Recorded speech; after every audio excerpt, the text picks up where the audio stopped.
আসসালামু আলাইকুম ভিউয়ার্স, আজকে আমি আপনাদের সামনে খুব মজাদার একটি কচি কাঁঠালের রেসিপি নিয়ে চলে এসেছি। এই কাঁঠালগুলোকে আমি ছোট ছোট করে কেটে ভাপ দিয়ে রেখে দিয়েছি।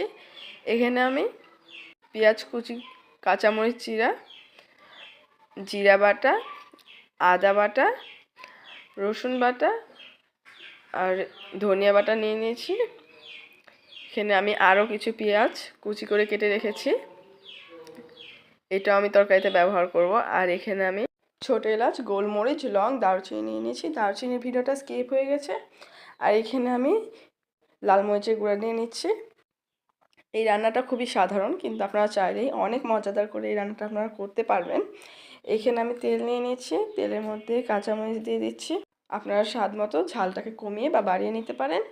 এর মধ্যে আমি সব গরম মশলাগুলি দিয়ে দিচ্ছি। অনেক গরম তেলে পানি ঢালার কারণে কড়াইয়ের উপরে আগুনটা লেগে যায়, তবে আগুনটা খুব তাড়াতাড়ি নিভে গেছে। এর মধ্যে আমরা এখন পেঁয়াজ কুচিগুলো দিয়ে নিচ্ছি আর সব বাটা মশলাগুলো একে একে দিয়ে দিব।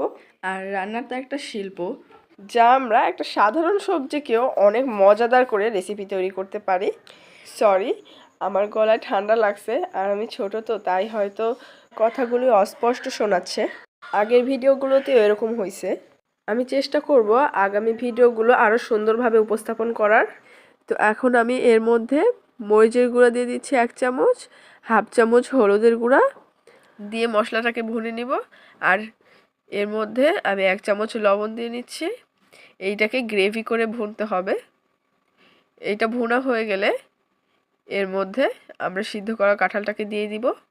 একটু ভালো করে নেড়ে নিয়ে এটা যখন ভাজি ভাজি হয়ে যাবে তখন আমরা এটাকে নামিয়ে নিব। এইখানে আমি কাঁঠালটাকে দিয়ে দিলাম। এই রেসিপিটা কিন্তু খুবই সহজ।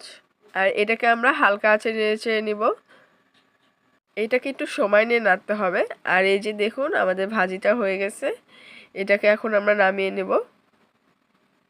নামানোর আগে এর মধ্যে আমরা একটু ঘি দিয়ে নিচ্ছি। এখন আমরা এটাকে নামিয়ে নিব। আপনারা এই কচি কাঁঠালের রেসিপিটা একবার হলেও বাসায় ট্রাই করে দেখবেন। যদি খেতে ভালো লাগে তাহলে আপনারা অবশ্যই আমাকে কমেন্টে জানিয়ে দেবেন।